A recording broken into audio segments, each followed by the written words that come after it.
नमस्कार विद्यार्थी मित्रांनो, VJC स्टडीच्या यूट्यूब चॅनलवरती आपलं स्वागत आहे. नुकताच जम्मू काश्मीरमधल्या बैसरन खोऱ्यात म्हणजे अनंतनाग जिल्ह्यातल्या पहलगाम इथं पाकिस्तान पुरस्कृत एक भ्याड दहशतवादी हल्ला झाला आहे आणि या हल्ल्याचा निषेध म्हणून भारत सरकारने इतिहासात पहिल्यांदाच सिंधू जल कराराला स्थगिती दिली आहे. लक्षात ठेवा, स्थगिती दिली, समाप्त केला नाही. महत्त्वाची गोष्ट म्हणजे 1965, 1971 आणि 1999च्या युद्धामध्येही भारताने या कराराला धक्का लावला नव्हता. 18 सप्टेंबर 2016ला उरीत एक दहशतवादी हल्ला झाला होता. या हल्ल्याचा निषेध म्हणून रक्त आणि पाणी सोबत वाहू शकत नाही असं कठोर शब्दात पाकिस्तानला भारताने खडसवलेलं होतं. पुन्हा 3 वर्षांनी 14 फेब्रुवारी 2019 रोजी पुलवामा हल्ल्याच्या निषेधार्थ भारताने सिंधू नदी प्रणालीतील पाकिस्तानला पाणी न देण्याची धमकी दिली होती. परंतु त्या स्थितीतसुद्धा भारताने या सिंधू जल कराराला धक्का लावला नव्हता. परंतु बैसरन खोऱ्यातला, बैसरन व्हॅलीतला हा पर्यटकांवरती झालेला हल्ला 2019 नंतर कलम 370 काढून टाकण्यात आल्यानंतरचा सिव्हिलियन्सवरती झालेला सर्वात मोठा हल्ला मानला जातो. म्हणजे प्रामुख्यानं आजपर्यंत जे 6 मोठे दहशतवादी हल्ले झालेले आहेत त्याच्यातला सिव्हिलियन्सला म्हणजे नागरिकांना धक्का पोहोचवणारा हा सगळ्यात मोठा हल्ला आहे. 2016चा पठाणकोटचा हल्ला असेल, 2016चा उरीतला हल्ला असेल, 2016तला बारामुल्लाचा हल्ला असेल, 2017मधला अमरनाथ यात्रेवरील हल्ला असेल आणि 2019चा पुलवामाचा हल्ला असेल. या हल्ल्यातून भारत सावरतोय न सावरतोय तोपर्यंतच हा एक सगळ्यात मोठा हल्ला आहे. तर या हल्ल्याच्या पार्श्वभूमीवरती भारत सरकारने हा जो 1960चा सिंधू जल करार आहे तर या जल कराराला स्थगिती देण्याचा निर्णय घेतलेला आहे.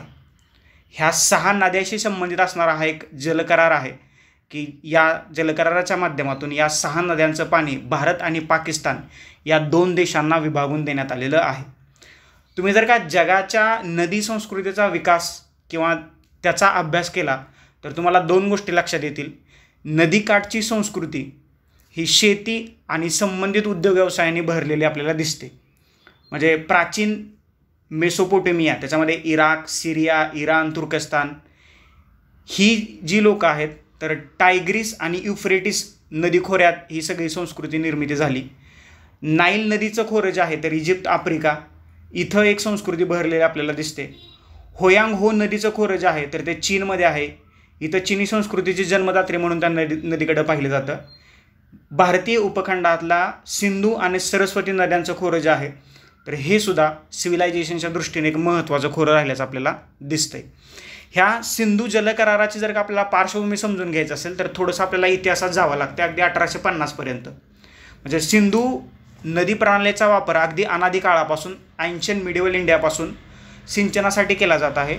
आधुनिक सिंचन अभियांत्रिकी कार्य 1850च्या सुमारास सुरू झालं आणि भारतात ब्रिटिश राजवटीच्या काळात मोठे कालवे प्रणाली बांधण्यात आपल्याला सुरुवात झाल्याचे दिसते. जुने कालवे प्रणाली आणि पूरवाहिन्याचं पुनरुज्जीवन आणि आधुनिकीकरण करण्याची सुरुवातसुद्धा या इंग्रजांच्या काळात झाल्याचं आपल्याला दिसतंय. 1947मध्ये ज्यावेळेस ब्रिटिश भारताचं विभाजन झालं की ज्यामुळे स्वतंत्र भारत आणि पश्चिम पाकिस्तान, मग पश्चिम पाकिस्तानानंतर पाकिस्तान असं म्हटलं गेलं, ही 2 वेगळी राष्ट्र निर्माण झाली. आणि अशा प्रकारे भारत आणि पाकिस्तान हे एक राष्ट्र असताना किंवा ब्रिटिश भारत असताना जी पाण्याची व्यवस्था होती, वॉटर सिस्टीम होती तर ती दुभंगली. भारतात उगम पावणाऱ्या नद्या, कालवे आता पाकिस्तानमधून वाहत असल्याचं आपल्याला दिसायला लागलं. 1947च्या अल्पकालीन स्टँडस्टिल कराराची मुदत संपल्यानंतर पुन्हा 1 एप्रिल 1948 रोजी भारताने पाकिस्तानात वाहणाऱ्या कालव्यांमधून पाणी रोखण्यास सुरुवात केली. म्हणजे काही कालवे किंवा नद्या अशा होत्या की ज्याची उगमस्थानं भारतात होती आणि ती भारतातून पाकिस्तानमध्ये वाहत होती. त्याच्यामुळं डोक्याकडचा भाग जो आहे, उगमस्थानाकडचा भाग जो आहे तर ते पाणी भारताने अडवण्याचा प्रयत्न केल्याचं आपल्याला दिसतं किंवा तशी सुरुवात केली. याच्यातूनच 4 मे 1948च्या आंतरवर्चस्व करारानुसार भारताने वार्षिक देयकांच्या बदल्यात खोऱ्यातील पाकिस्तानी भागांना पाणी देणं आवश्यक होतं. हे देखील एक पाणी थांबवण्याचा उपाय म्हणून होतं. कायमस्वरूपी तोडगा काढण्यासाठी पुढील चर्चा होणार होती. तथापि दोन्ही बाजू तडजोड करण्यास तयार नसल्यानं वाटाघाटी ज्या सुरू झाल्या होत्या तर त्या लवकरच थांबल्या. आणि याच वेळेला 1951मध्ये टेन्सी व्हॅली अथॉरिटी अमेरिकेतली आणि अमेरिकेच्या अणुऊर्जा आयोगाचे माजी प्रमुख डेव्हिड लिलियन्थन हे एका मासिकासाठी लेख लिहिण्यासाठी रिसर्च करत होते आणि त्या रिसर्चचा भाग म्हणून त्यांनी या विवादित पाणीवाटपाशी संबंधित भागाला भेट दिली आणि कॉलियरच्या मासिकासाठी लिहिणाऱ्या लेखकांचा अभ्यास करण्यासाठी म्हणून या प्रदेशाला त्यांनी दिलेली भेट आणि ही सिंधू जलकराराची एक मुहूर्तमेढ आपण म्हणू शकतो. हा अभ्यास करताना या लिली अँथनी यांनी असं सुचवलं की भारत आणि पाकिस्तानने सिंधू नदी प्रणाली संयुक्तपणे विकसित आणि प्रशासित करण्यासाठी एक करार करावा आणि तिथूनच खरी सुरुवात झाली सिंधू जलकराराची.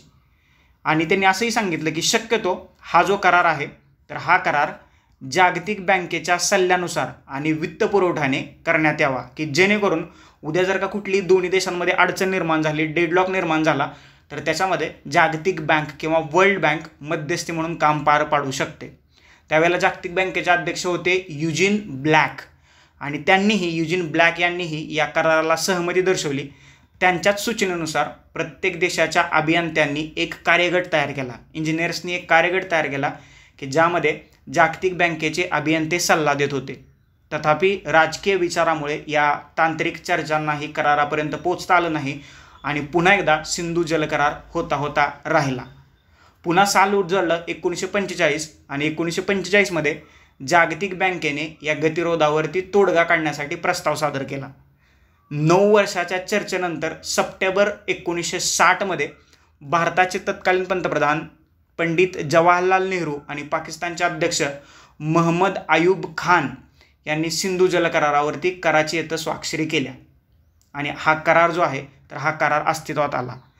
सिंधू नदी प्रणालीमध्ये 3 पूर्वेकडील नद्या म्हणजे वरच्या भागाच्या की ज्या भारतातून वाहत आहेत त्याच्यामध्ये रावी, बियास आणि सतलज आणि त्यांच्या उपनद्या आणि 3 पश्चिमेकडील नद्या त्याच्यामध्ये सिंधू, झेलम आणि चिनाब आणि त्यांच्या उपनद्या यांचा समावेश होतो. पूर्वेकडील नद्यांचं पाणी वापरण्याचा अधिकार भारताला देण्यात आला तर पश्चिमेकडील नद्यावरती हक्क पाकिस्तानला देण्यात आला. 19 सप्टेंबर 1960 रोजी भारत आणि पाकिस्तान यांच्यात सिंधू पाणी करारावरती सह्या करण्यात आल्या होत्या. तथापि हा जो करार आहे तर हा करार 1 एप्रिल 1960 पासून म्हणजे अगोदरच लागू झालेला होता. या सिंधू जलकरार 1960मध्ये 12 कलम आणि 8 परिशिष्टांचा समावेश आहे आणि आज हा जो करार आहे तर या कराराला भारतातर्फे स्थगिती देण्यात आलेली आहे. या कराराच्या ज्यावेळेस वाटाघाटी होत होत्या तर जागतिक बँकेचे माजी अध्यक्ष युजिन ब्लॅक यांच्या पुढाकाराने या वाटाघाटी झालेल्या आहेत. म्हणजे आपण असं म्हणू शकतो की सिंधू जलकरार जो आहे तर भारत आणि पाकिस्तान यांच्यामधला करार जागतिक बँकेच्या मध्यस्थीने झाल्याचं आपल्याला दिसतं. सर्वात यशस्वी आंतरराष्ट्रीय करारापैकी एक म्हणून पाहिले जाणारा हा करार आहे. ते संघर्षासह वारंवार येणाऱ्या तणावातून वाचलेला आहे आणि अर्ध्या शतकाहून अधिक काळ सिंचन आणि जलविद्युत विकासासाठी एक चौकट प्रदान केली आहे असं मत या करारावरती जागतिक बँकेचे अध्यक्ष युजिन ब्लॅक यांनी व्यक्त केलेलं आहे. अमेरिकेचे माजी अध्यक्ष ड्वाईट आयसेनहोवर यांनी या कराराचं वर्णन खूप छान पद्धतीने केले. ते म्हणतात, आपण वारंवार पाहत असलेल्या अत्यंत निराशाजनक आणि जागतिक चित्रात एक उज्ज्वल बिंदू म्हणजे हा सिंधू जलकरार आहे आणि याच सिंधू जलकराराची चर्चा आज आपण या लेक्चरच्या माध्यमातून करणार आहे.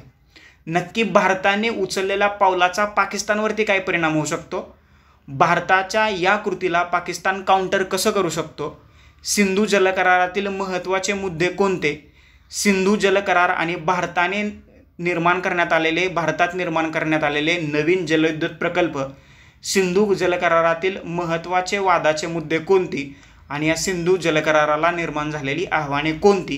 तर या सर्व गोष्टींचा परीक्षाभिमुख परिपूर्ण अभ्यास या लेक्चरच्या माध्यमातून आपण करणार आहोत. त्याच्यामुळं हे लेक्चर तुमच्यासाठी भारत पाकिस्तान संबंधाचा अभ्यास करण्यासाठी एक माइलस्टोन स्टेप ठरू शकतो. तर नमस्कार मित्रांनो, VJC स्टडीच्या यूट्यूब चॅनलवरती तुमचं स्वागत आहे. चॅनलवरती नवीन असाल तर चॅनल सर्वप्रथम सबस्क्राईब करा, शेजारची बेल आयकन दिली ती प्रेस करा जेणेकरून नवीन लेक्चरचे नोटिफिकेशन सर्वात पहिल्यांदा तुम्हाला येतील. कराराबद्दल, कराराच्या पार्श्वभूमीबद्दल आणि सिंधू जलकरार स्थगित करण्याची भारताची कृती याच्याबद्दल मी तुम्हाला थोडक्यात माहिती दिलेली आहे. एका इन्फोग्राफच्या माध्यमातून पाहू की नक्की हा सिंधू जलकरार आहे काय. तर ही तुमच्या स्क्रीनवरती एक इन्फोग्राफ दिसते. ज्या पश्चिम वाहिनी नद्या आहेत चिनाब, झेलम आणि इंडस म्हणजे सिंधू, तर या 3 नद्यांचं पाणी जे आहे तर ते पाणी पाकिस्तानला जाते आणि ज्या पूर्वेकडच्या नद्या आहेत उदाहरणार्थ रावी, बियास आणि सतलज, तर या 3 नद्यांच्या पाण्यावरती भारताचा हक्क आहे आणि या 3 नद्या ज्या आहेत तर त्या अशा पुढं वाहत जात आहेत आणि त्या पुढं पाकिस्तानामध्ये सिंधू नदीला मिळत आहेत आणि सिंधू नदी मग पुन्हा अरबी समुद्राला पाकिस्तानमधून मिळते. तर अशा रीतीनं हा सिंधू जल करार 1960 रोजी करण्यात आलेला आहे आणि 19 सप्टेंबर 1960ला भारताचे पंतप्रधान आणि पाकिस्तानचे राष्ट्राध्यक्ष या दोघांनी मिळून सिंधू जल करारावरती सह्या केलेल्या आहेत. तर हा या जल कराराचा एक इन्फोग्राफ्स आहे. आता ही सगळी चर्चा करत असताना सगळ्यात महत्त्वाची गोष्ट येते की ज्याच्यावरती प्रश्न येणं अपेक्षित आहे किंवा जे एखाद्या प्रश्नाचं उत्तर लिहित असताना ते लिहिणं अपेक्षित आहे. या सिंधू जल करारातील महत्त्वाचे मुद्दे कोणते त्याच्यावरती चर्चा करणं गरजेचं आहे. हा ज्यावेळेस सिंधू जल करार होत होता तर त्याच्यावरती 10 महत्त्वाचे मुद्दे मांडण्यात आलेले आहेत. तर ते आपण 1 बाय 1 डिस्कस करूया. पहिला महत्त्वाचा मुद्दा होता पाणी वाटप, पाण्याचं शेअरिंग, कोणाला किती % पाणी जाईल. या कराराच्या माध्यमातून या ज्या 6 नद्या आहेत तर त्या 6 नद्याच्या 80% पाण्यावरती पाकिस्तानचा हक्क आहे आणि 20% पाणी फक्त भारताच्या वाट्याला आलेलं आहे. तर ते कसं ते मी तुम्हाला समजावून सांगतो. या करारात सिंधू नदी प्रणालीतील 6 नद्यांचं पाणी भारत आणि पाकिस्तानमध्ये कसं वाटलं जाईल हे नमूद केलं त्यांनी. पूर्वेकडच्या नद्या रावी, बियास आणि सतलज आणि त्यांच्या उपनद्या याचं पाणी भारताला देण्यात आले आणि भारत कोणत्याही निर्बंधाशिवाय त्या पाण्याचा वापर करू शकतो. त्याच वेळेला ज्या पश्चिमेकडच्या नद्या आहेत किंवा ज्या खालच्या बाजूच्या नद्या आहेत सिंधू, झेलम, चिनाब आणि त्यांच्या उपनद्या यांचं बहुतेक पाणी पाकिस्तानला दिले. परंतु या नद्यांचा मर्यादित वापर भारत करू शकतो. कशासाठी? घरगुती वापर असेल, वापरात नसलेला वापर असेल, निर्दिष्ट केल्याप्रमाणे शेती वापर असेल आणि निर्दिष्ट केल्याप्रमाणे जलविद्युत निर्मिती असेल. म्हणजे ज्या पश्चिमेकडच्या ज्या 3 नद्या आहेत चिनाब, झेलम आणि सिंधू तर या 3 नद्यांचा पाण्याचा भारत मर्यादित वापर करू शकतो असं या करारामध्ये म्हटलेलं आहे. या करारानुसार सिंधू नदी प्रणाली जी आहे म्हणजे एकूण त्या 6 नद्या तर या 6 नद्यातलं 80% पाणी पाकिस्तानला जातं. तर राहिलेलं जे 20% पाणी आहे तर ते भारताला जातं किंवा भारताच्या वाट्याला येते. त्याच्यामुळे या करारात सुद्धा भारताला थोडासा दुजाभाव करण्यात आलेला आहे. तरीसुद्धा भारत या करारात फायदेशीर ठरलेला आहे कारण या 6च्या 6 नद्या भारतातून वाहत आहेत. मी तुम्हाला वरती सांगितलं की फाळणी झाल्यानंतर एखादा तलाव किंवा एखादी नदीचं डोकं किंवा उगमस्थान भारतात होतं परंतु त्या भारतातून पाकिस्तानमध्ये वाहत होत्या. त्याच्यामुळं हा जो वॉटर डेडलॉक आहे तर हा जर का केला भारताने तर भारतातून पाकिस्तानमध्ये वाहणाऱ्या नद्या कोरड्या पडतील, नद्या अडवल्या तर.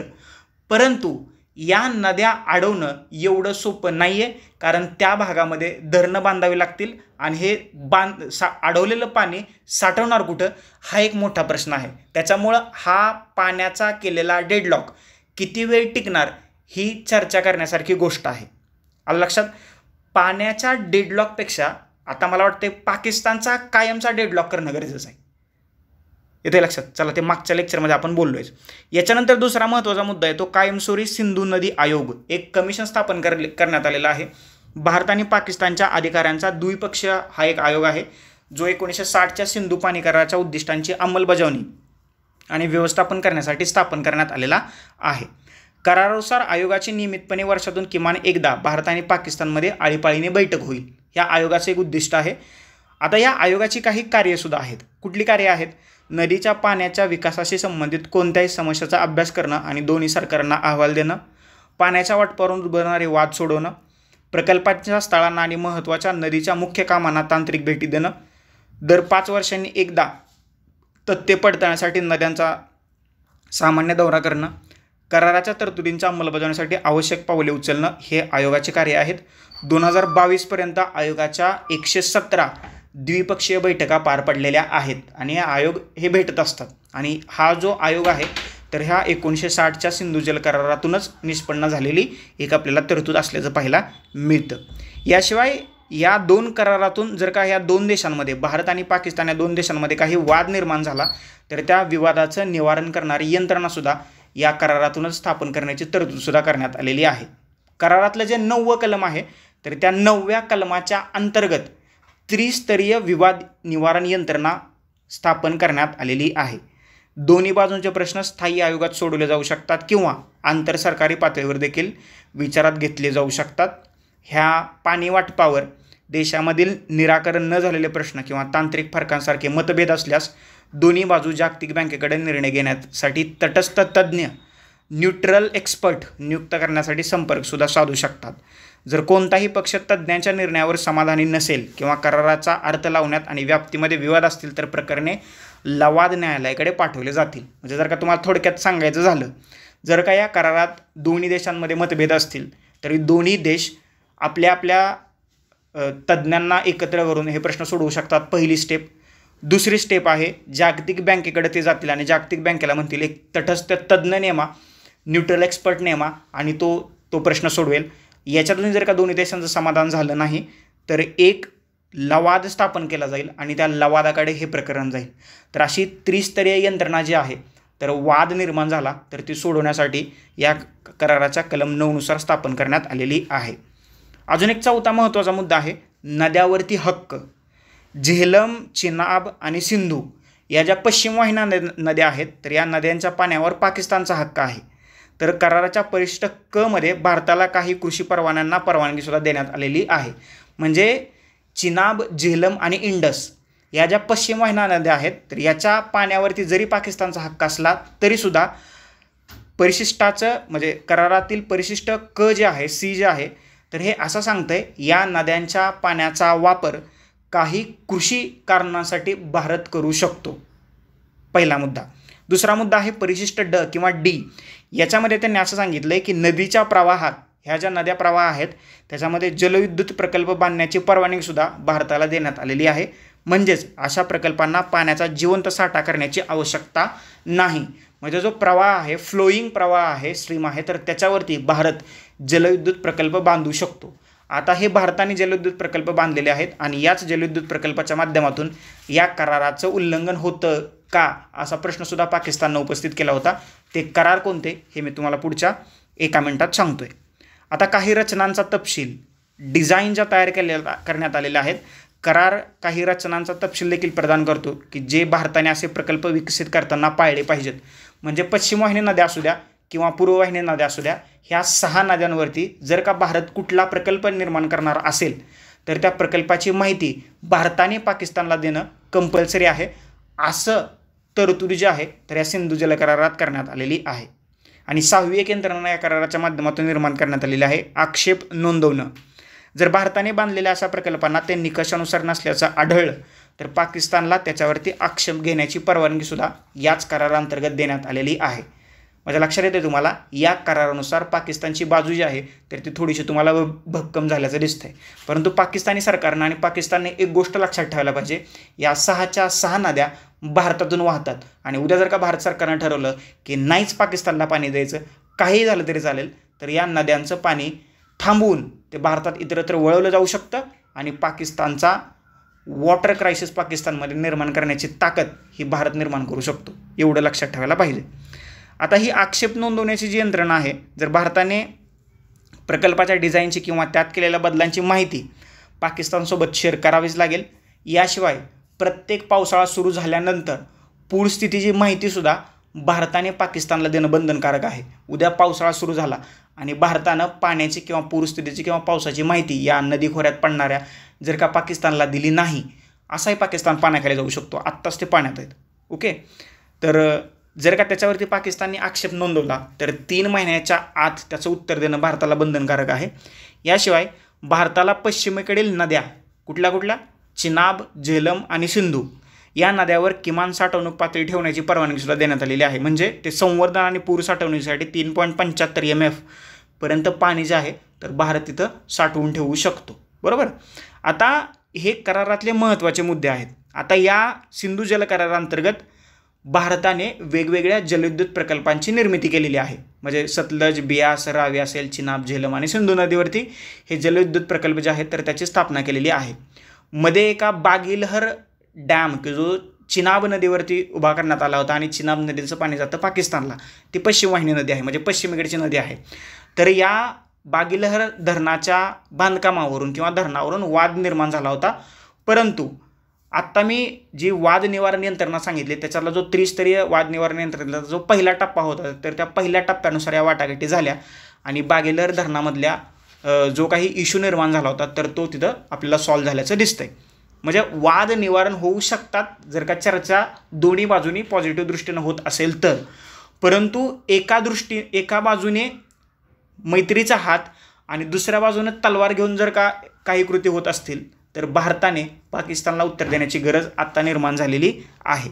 आता या करारांतर्गत भारताने जे विविध प्रकल्प निर्माण केलेले आहेत ते प्रकल्प पाहूया आणि त्या प्रकल्पाची सद्यस्थिती पाहूया. पाकलदुल आणि लोअर कलनाई हे 3 प्रकल्प आहेत. चिनाब नदीची उपनदी असलेला मारुसुदर नदीवर बांधलेला पाकलदुल जलविद्युत प्रकल्प, लोअर कलनाई चिनाब नदीवर विकसित केला गेलेला जलविद्युत प्रकल्प आहे आणि हे प्रकल्प भारतातले आहेत. किशनगंगा जलविद्युत प्रकल्प हा जम्मू काश्मीरमध्ये झेलम नदीवर स्थित, म्हणजे झेलम नदीची उपनदी जी आहे किशनगंगा, तर या किशनगंगा नदीवरती असणारा एक हा जलविद्युत प्रकल्प आहे. 330 मेगावॉट एवढी जलविद्युत निर्मिती क्षमता आहे. पाकिस्तानने या प्रकल्पावरती आक्षेप घेतला की यामुळे किशनगंगा नदीच्या प्रवाहावरती परिणाम होईल. 2013मध्ये हेगच्या कायमस्वरूपी लवाद न्यायालयाने निर्णय दिला की भारत काही अटींसह सर्व पाणी वळवू शकतो आणि हा जो निर्णय होता तर तो भारताच्या बाजूनं दिलेला आहे.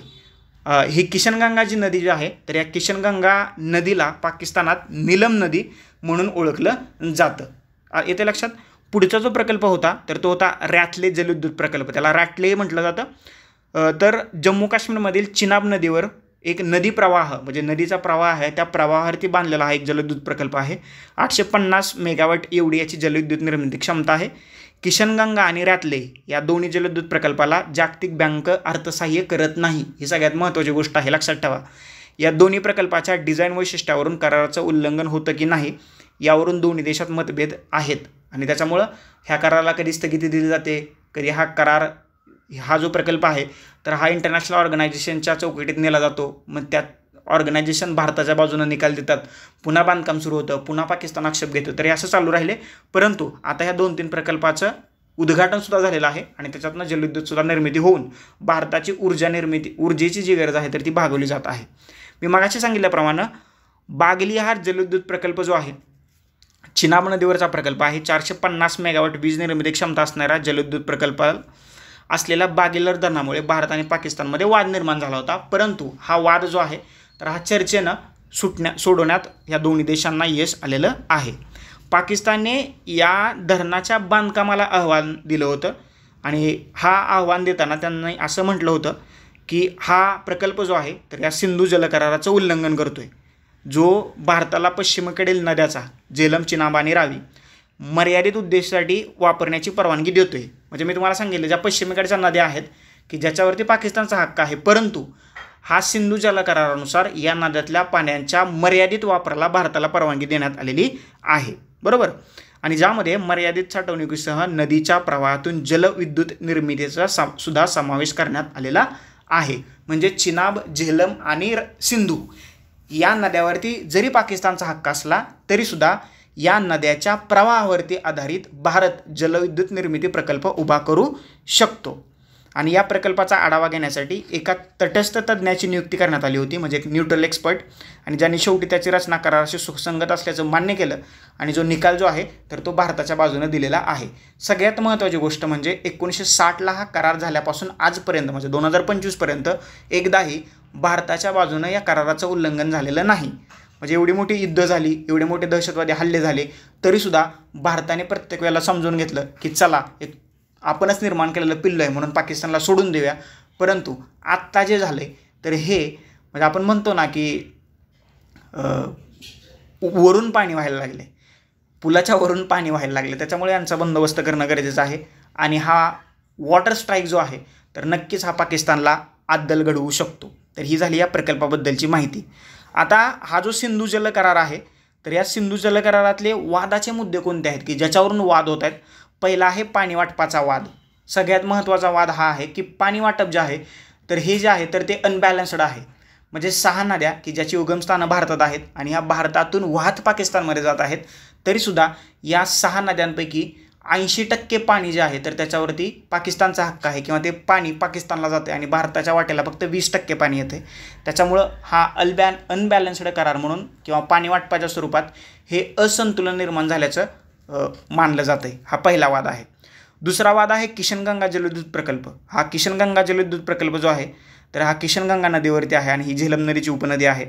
तर पाकिस्तानने आक्षेप घेतला आणि असा दावा केला की वीज निर्मितीसाठी पाणी वळवणं म्हणजे कराराचं उल्लंघन आहे. आणि मूळ करारात असं सांगितलं आहे की फ्लोईंग प्रवाहावरती, वाहत्या प्रवाहावरती भारत जलविद्युत प्रकल्प उभा करू शकतो, जरी त्या पश्चिमेकडच्या नद्या असल्या तरीसुद्धा आणि जरी त्या नद्यावरती पाकिस्तानचा हक्क असला तरीसुद्धा म्हणजे वाहणाऱ्या पाण्यावरती भारत जलविद्युत निर्मिती प्रकल्प उभा करू शकतो आणि तरीसुद्धा पाकिस्तानने त्याला आक्षेप घेतलेला आहे. तिसरा महत्त्वाचा मुद्दा आहे रॅतले जलविद्युत प्रकल्प. चिनाब नदीवरचा हा एक नदी प्रवाहावरती आधारित जलविद्युत प्रकल्प आहे आणि याच्यावरती आधारित पाकिस्तानने चिंता व्यक्त केली की धरणाची रचना की ज्यामध्ये स्पिलवे गेटचा समावेश आहे, भारताला नदीच्या प्रवाहावरती जास्त नियंत्रण देण्यात आलेलं आहे असं पाकिस्तानचं मत आहे. हा एक नवीन वादाचा मुद्दा आहे. याशिवाय विवाद निराकरण प्रक्रिया. आता ही जी त्रिस्तरीय विवाद निराकरण प्रक्रिया आहे तर याच्यावरून सुद्धा वाद निर्माण झालेले आहेत. म्हणजे इंटरनॅशनल ऑर्गनायझेशनची वाढलेली मध्यस्थी आणि जो एक्सपर्ट देण्यात येतोय तर त्याचं बायस होणं हा सुद्धा वादाचा मुद्दा आहे. पाकिस्तानने किशनगंगा आणि रॅतले प्रकल्पावरती आक्षेप घेतला आहे. सुरुवातीला 2015मध्ये इंटरनॅशनल म्हणजे इंडस वॉटर ट्रीटी अंतर्गत तज्ज्ञ नेमण्याची विनंती केली, परंतु नंतर स्थायी लवादाद्वारे निर्णय घेण्याची मागणी केली. भारताने याला विरोध केला कारण या ट्रीटीच्या विवाद निराकरण पदाक्रमानुसार भर दिला तर पहिल्यांदा दोन्ही देशांनी काम करायचं आहे, नंतर एक्सपर्ट असेल आणि नंतर लवाद असेल. अलग लक्षात. आणि मग 2022मध्ये जागतिक बँकेने एक तटस्थ तज्ज्ञ आणि स्थायी लवाद ह्या दोन्ही प्रक्रिया ज्या आहेत तर त्या आता सुरू केलेल्या आहेत आणि मे बी त्याचा निर्णय भारताच्या बाजूनच येऊ शकतात कारण भारताने अजूनपर्यंत जरी मी मागाशी सांगितल्याप्रमाणे कराराचं उल्लंघन केलेलं नाही. तर हे कराराशी संबंधित 4 वादाचे मुद्दे आहेत. आता या कराराशी संबंधित काही आव्हाने आहेत. आता ती कुठली आव्हाने आहेत ते वन बाय वन पाहूया. पहिलं आहे कालबाह्य तरतुदी. आता या इंडस वॉटर ट्रीटी अंतर्गत ज्या काही तरतुदी करण्यात आलेल्या आहेत तर त्या 1960च्या वातावरणाचा अभ्यास करून किंवा त्या परिस्थितीचा अभ्यास करून करण्यात आलेल्या तरतुदी आहेत. परंतु आत्ता जर का तुम्ही परिस्थिती पाहिली तर हवामान बदलासारख्या आधुनिक आव्हानांना या वॉटर ट्रीटी अंतर्गत कसं तोंड द्यायचं किंवा कसं तोंड देता येईल याची कुठलीही तरतूद जी आहे तर या करारात करण्यात आलेली नाही आहे. या हवामान बदलामुळे की ज्यामुळे सिंधू खोऱ्यातील जलशास्त्रीय नमुने जे आहेत किंवा जलशास्त्रीय पॅटर्न जे आहेत तर ते तुम्हाला बदललेले दिसतील आणि ज्यामुळे पाण्याच्या उपलब्धतेवर आता परिणाम झाल्याचं आपल्याला दिसतं आहे. आणि हवामान बदलामुळे हिमनद्या वितरणाचं प्रमाणसुद्धा वाढले आणि एखाद्या वेळेस म्हणजे उन्हाळ्यातसुद्धा त्या नद्यांना पूर येऊ शकतात. अनियमित वाढलेलं पावसाचं प्रमाण, बाष्पीभवनाची झालेली वाढ आणि ज्यामुळे पाण्याची उपलब्धता झालेली कमी यामुळे ऐतिहासिक जलशास्त्रीय पॅटर्नवरती आधारित इंडस वॉटर ट्रीटीला आव्हान मिळत आहे. कारण उन्हाळ्यात जर का नद्यांना पूर येत असेल आणि नद्यातली म्हणजे नदीपात्रात किंवा नदी खोऱ्यात राहणारी लोक जर का बेसावध असतील तर त्यांना पुराच्या परिस्थितीला सामोरं जावं लागेल. दुसरी महत्त्वाची गोष्ट म्हणजे आधुनिक जी काही आव्हानं आहेत त्याच्यामध्ये कमी पडणारा पाऊस, वाढलेलं बाष्पीभवन आणि हवामान बदल. तर यामुळं जे मिळणारं पाणी आहे तर त्याच्यामध्ये कमी जास्त होऊ शकतं, कमी जास्तपणा होऊ शकतो. त्याच्यामुळं या करारातील काही तरतुदी ज्या आहेत तर त्या आत्ता कालबाह्य ठरत आहेत. दुसरा मुद्दा आहे लवचिकतेचा अभाव. आता हा जो करार आहे तर तो तुम्हाला रिजिड स्वरूपाचा असल्याचं दिसतं. म्हणजे 1960ला ज्या तरतुदी करण्यात आलेल्या आहेत तर त्याच तरतुदी आत्तासुद्धा लागू आहेत. म्हणजे कठोर वाटप जे करण्यात आलेलं आहे पाण्याचं तर ते जी परिस्थिती बदललेली आहे तर त्या बदललेल्या परिस्थितीला अनुकूल जलव्यवस्थापन धोरणं अंमलात आणण्याची क्षमता जी आहे तर ती तुम्हाला मर्यादित करत असल्याचं दिसते. तिसरा मुद्दा आहे कायमस्वरूपी लवादाची अनियमितता. म्हणजे जागतिक बँकेने सुरू केलेला चालू समांतर कार्यवाही कराराच्या विवाद निराकरण चौकटीतील अस्पष्टता जी आहे तर ती तुम्हाला नमूद झाल्याचं या ठिकाणी दिसतंय. याच्यानंतर जिओपॉलिटिकल टेन्शन्स आहेत, भूराजकीय तणाव आहेत. भारत आणि पाकिस्तानमधील व्यापक अविश्वास आणि शत्रुत्व कराराच्या प्रभावितेला अडथळा आणतं, ज्यामुळे पाणी वाटप आणि व्यवस्थापनावरील सहकार्य अधिक गुंतागुंतीचं होत असल्याचं आपल्याला दिसतंय. आता सगळ्यात महत्त्वाची गोष्ट आहे की हा करार रद्द करणं म्हणजे रद्द तर भारतीय एका बाजूने हा करार रद्द करूच शकत नाही आणि जर का भारताने या कराराला स्थगिती दिली आहे किंवा या नद्यांचं पाणी जर का भारताने थोपवून धरले तर पाकिस्तानवरती काय परिणाम होऊ शकतो किंवा काय परिणाम होईल तर याची आपण थोडक्यात चर्चा करूया की पाकिस्तानला याचे परिणाम कशा पद्धतीने भोगावे लागतील. पहिला आहे या कराराच्या स्थगितीचा पाकिस्तानवरती मोठा परिणाम होईल कारण करार सिंधू नदी प्रणाली आणि तिच्या उपनद्यांमधून होणाऱ्या पाण्याचा वापर आणि वाटप नियंत्रित करतो, जे पाकिस्तानच्या पाण्याच्या गरजा आणि कृषी क्षेत्रासाठी आवश्यक आहेत. म्हणजे पाकिस्तान जर का पाहिलं झालं तर पाकिस्तानचे महत्त्वाचे 4 पार्ट आहेत, 4 भाग आहेत. एक खैबर पख्तूनवा, सिंध, पंजाब आणि बलुचिस्तान.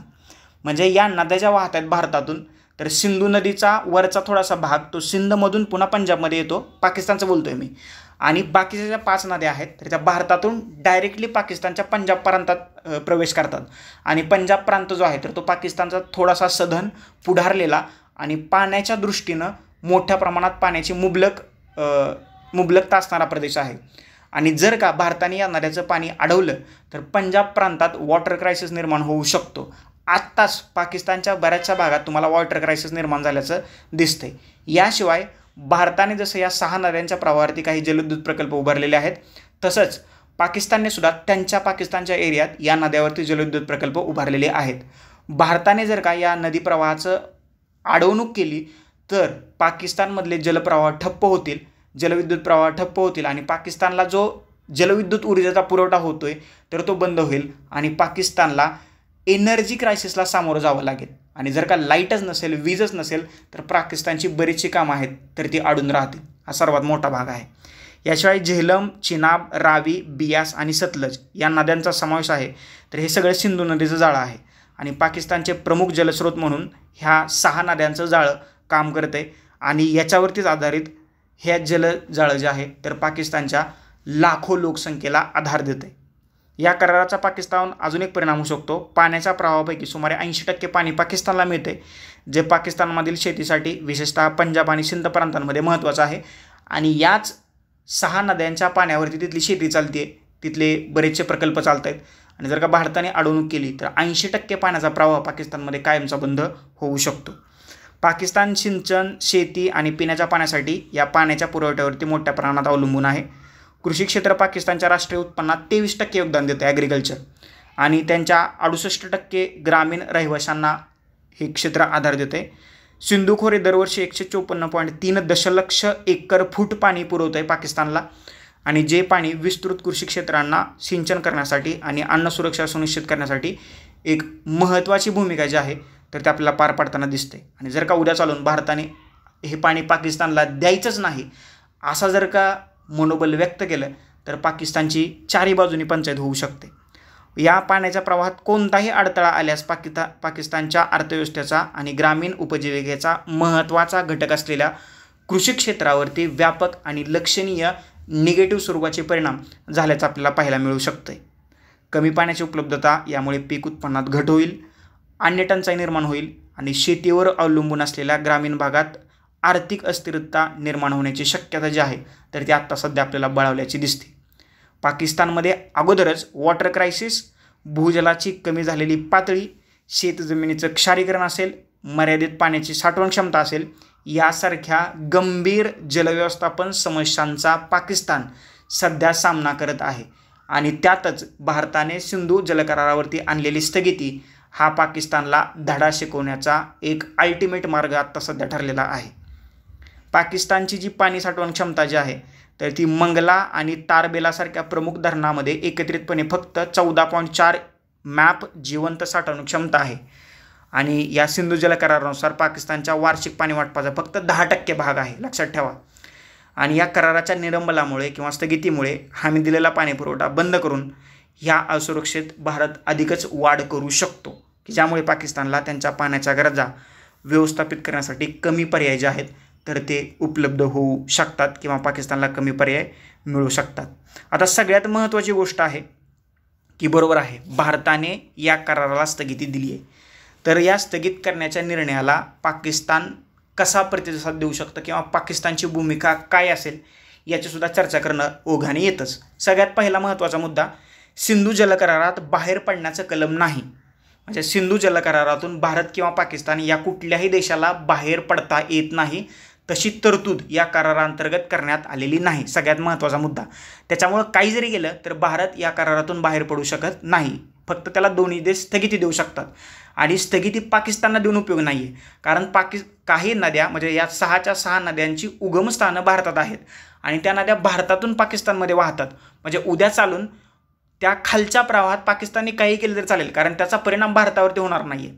परंतु जर का भारताने उगमस्थानापासून वाहणाऱ्या नद्याच जर का बंद केल्या तर मात्र पाकिस्तानात जो पाण्याचा प्रवाह जातो आहे तो रोखला जाईल आणि पाकिस्तानमध्ये वॉटर क्रायसिस निर्माण होऊ शकतो. त्याच्यामुळं जरी भारताने या स्थगिती दिली असली तरीसुद्धा पाकिस्तानवरचे परिणाम जे आहेत तर ते तुम्हाला व्यापक स्वरूपाचे होत असल्याचं दिसतंय. म्हणजेच या करारानुसार बाहेर पडण्याचं कलम नाही आहे. भारत आणि पाकिस्तान कायदेशीररित्या तो करार एकतर्फी रद्द करू शकत नाहीत, ही सगळ्यात महत्त्वाची गोष्ट आहे. आणि ज्या दिवशी भारताने या कराराला स्थगिती दिली आहे तर त्याच्या दुसऱ्याच दिवशी पाकिस्तानच्या गव्हर्नमेंटकडून स्टेटमेंट आलेलं आहे, या कराराला स्थगिती देणं याचा अर्थ या कराराचं उल्लंघन ठरतं आहे. हे पाकिस्तानचं स्टेटमेंट आहे, लक्षात ठेवा. या कराराला कोणतीही अंतिम तारीख नाही आहे आणि कोणत्याही सुधारणासाठी दोन्ही पक्षांची संमती आवश्यक आहे. म्हणजे जर का या करारामध्ये काही सुधारणा करायची असेल तर फक्त भारताने सुधारणा केली तर ती लगेच करारात समाविष्ट होते, किंवा पाकिस्तानने कोणती सुधारणा केली तर ती लगेच करारामध्ये समाविष्ट होते, अशी कुठलीही तरतूद नाही आहे. भारत किंवा पाकिस्तान या दोन्ही राष्ट्रांनी जरी वेगवेगळ्या तरतुदी केल्या असल्या आणि त्या तरतुदी करारात समाविष्ट करायच्या असल्या तर त्यांना दोन्ही देशांची व्यापक संमतीची गरज आहे. कुठलाही देश एकतर्फी कुठलीही सुधारणा या करारामध्ये करू शकत नाही. या करारामधून जरी बाहेर पडता येत नसलं तरी त्याच्यामध्ये एक विवाद निराकरण यंत्रणा आहे. या कराराच्या कलम 9 मध्ये त्रिस्तरीय विवाद निवारण यंत्रणा देण्यात आलेली आहे. याशिवाय जी परिशिष्ट आहेत ए पासून एच पर्यंत, तर परिशिष्ट एफ आणि परिशिष्ट जी मध्ये सुद्धा ही विवाद निराकरण यंत्रणेची निर्मिती करण्यात आलेली आहे. जी आणि एफ मध्ये किंवा एफ आणि जी मध्ये तक्रारी मांडण्यासाठी प्रक्रिया सांगतं. प्रथम स्थायी सिंधू आयोग आहे, नंतर तटस्थ तज्ज्ञ आहे आणि शेवटी स्थायी लवादासमोर ही जी चर्चा आहे तर ती घडवून आणली जाईल. हे जे मी तुम्हाला त्रिस्तरीय यंत्रणा सांगितली विवाद निराकरणाची, तर पहिल्यांदा जो स्थायी आयोग नेमण्यात आलेला आहे तर त्याच्याकडे जाता येईल.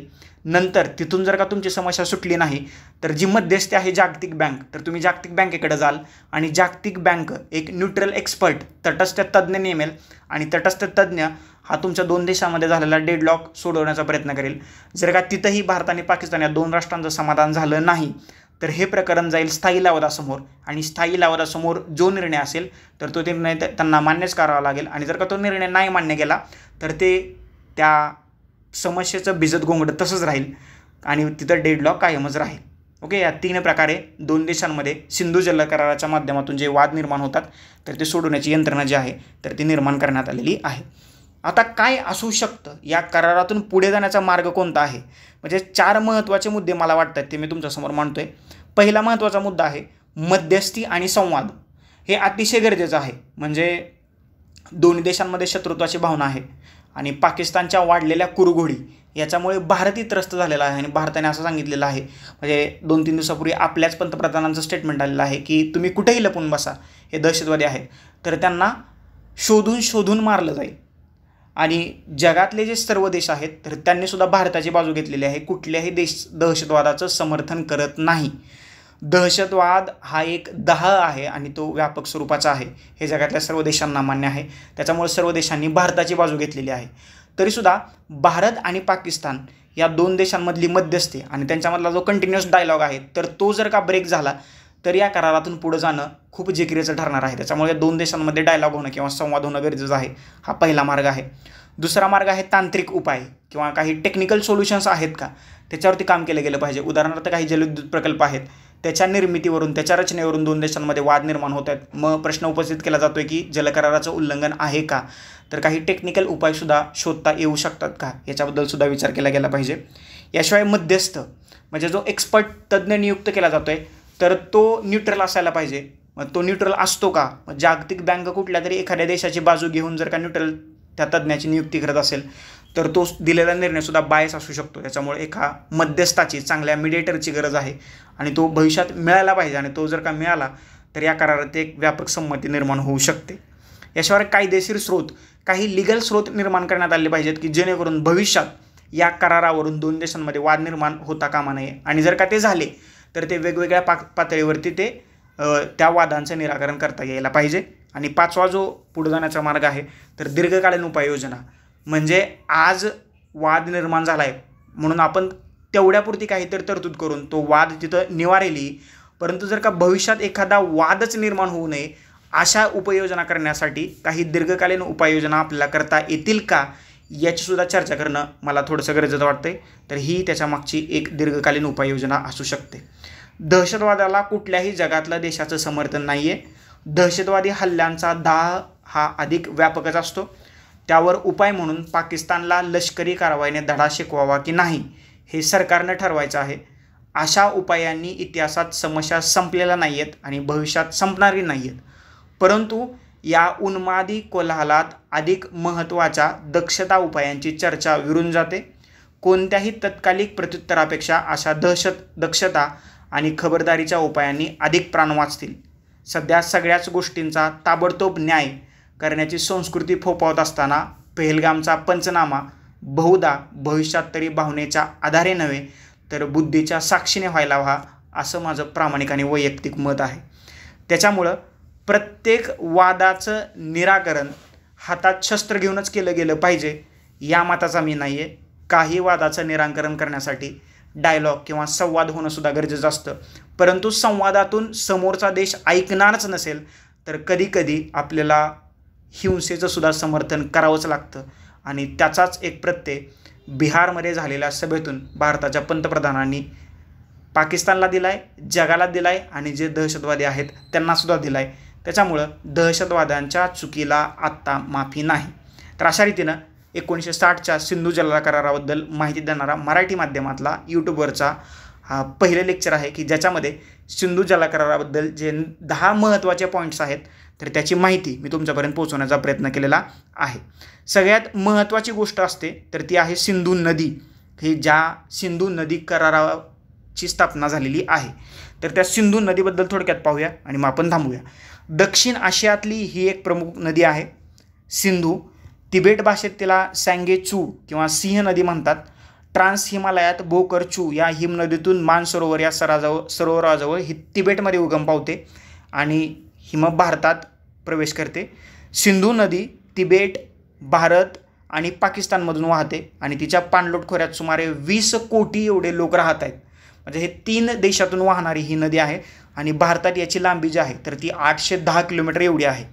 नदी लडाखमधून भारतात प्रवेश करते आणि पाकिस्तानच्या गिलगिट बाल्टिस्तान प्रदेशात पोहोचण्यापूर्वी जम्मू आणि काश्मीरमधून ती वाहते. सिंधू नदीच्या प्रमुख डाव्याकडच्या उपनद्या आहेत त्याच्यामध्ये झास्कर, सुरू, सोन, झेलम, चिनाब, रावी, बियास, सतलज, पंचनद या नद्या आहेत. तर उजव्याकडच्या प्रमुख उपनद्या आहेत शोक, गिलगिट, हुंजा, स्वात, कुनार, कुर्रम, गोमल, काबूल. सिंधू नदी दक्षिण पाकिस्तानमधील कराची शहराजवळ अरबी समुद्राला मिळते. म्हणजे याचा उगमस्थान जरी तिबेटमध्ये असलं तरी तिबेट, भारत आणि पाकिस्तान आणि नंतर ही नदी अरबी समुद्राला मिळते. 20 कोटी लोक आहेत तर या नदी खोऱ्यात राहत आहेत आणि आपला उदरनिर्वाह तिथं चालवत आहेत.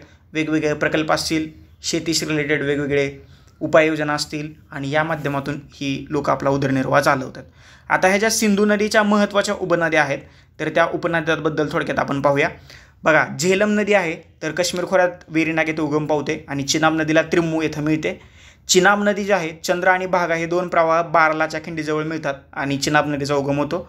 चिनाब नदी झेलम आणि रावी सतलजला मिळाल्यानंतर चिनाब तिथं तुम्हाला ह्याला मिळते सतलजला.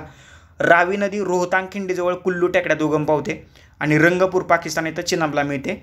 बियास नदी रोहतांग खिंडीजवळ उगम पावते आणि हरिक्के बॅरेजजवळ सतलज नदीला मिळते. सतलज नदी तिबेटमध्ये मानसरोवर राकस तलावात उगम पावते आणि मिठानकोट पाकिस्तानाच्या अलीकडे काही किलोमीटरवरती सिंधू नदीला मिळते. तर अशा प्रकारे या सिंधू नदीच्या ह्या 5 महत्त्वाच्या उपनद्या आहेत आणि 6वी नदी सिंधू. तर या 6 नद्यांवरती आधारित असणारा 1960चा सिंधू जल करार, या कराराला भारताने स्थगिती दिलेली आहे आणि पाकिस्तानची जलकोंडी करण्याचा किंवा वॉटर डेडलॉक करण्याचा प्रयत्न केलेला आहे. तर त्या करारांच्या दोन्ही बाजू पॉझिटिव्ह आणि निगेटिव्ह भारताच्या बाजूनं आणि पाकिस्तानच्या बाजूनं आपण पाहण्याचा प्रयत्न केलेला आहे. याच्यावरती कसा जरी प्रश्न आला भविष्यात, प्रीला आला, मेन्सला आला किंवा तुम्हाला इंटरव्ह्यू जर विचारलं तर हे लेक्चर तुमच्यासाठी नक्कीच वरदान ठरू शकते. तर अशा रीतीनं सिंधू जल कराराबद्दलची माहिती इथं थांबते. MPSC आणि UPSC बद्दलच्या काही पर्सनल मेंटरशिप बॅचेस आपल्यासाठी अवेलेबल आहेत. तर त्याच्यामध्ये तुम्हाला सहभागी व्हायचं असेल तर या नंबरवरती तुम्ही कॉन्टॅक्ट करू शकता. सध्या VJS ई-स्टडी हा जो ऑनलाईन लर्निंग प्लॅटफॉर्म आहे तर सध्या आम्ही 5 सोशल मीडियावरती उपलब्ध आहोत. त्या 5ही सोशल मीडियाच्या लिंक्स तुम्हाला खाली डिस्क्रिप्शन बॉक्समध्ये दिलेल्या आहेत. म्हणजे बदललेल्या अभ्यासक्रमावर आधारित परीक्षाभिमुख परिपूर्ण तयारीसाठी फ्री 1 स्टॉप सोल्युशन म्हणजे VJS ई-स्टडी हा ऑनलाईन लर्निंग प्लॅटफॉर्म. आणि सध्या आम्ही फेसबुक, इंस्टाग्राम, व्हॉट्सॲप, यूट्यूब आणि टेलिग्राम या 5 सोशल मीडियावरती उपलब्ध आहोत. या 5ही सोशल मीडियाच्या लिंक्स खाली डिस्क्रिप्शन बॉक्समध्ये दिलेल्या आहेत. त्या लिंकवरती क्लिक करा आणि VJS ई-स्टडी या ऑनलाईन लर्निंग प्लॅटफॉर्मला जॉईन व्हा. लेक्चर आवडला असेल तर लाईक करा, जास्तीत जास्त लोकांपर्यंत शेअर करा. तुम्हाला या कराराबद्दल जर का काही वेगळं मत मांडायचं असेल तर तेही तुम्ही कमेंट बॉक्समध्ये कमेंट करून सांगा. नक्कीच तुमच्या मताचा विचार केला जाईल आणि त्याच्याविषयी तुम्हाला रिप्लायसुद्धा केला जाईल. तुर्तास आता आपण इथं थांबूया. Thank you so much. धन्यवाद मित्रांनो. नेक्स्ट लेक्चरमध्ये आपण भेटूयाच.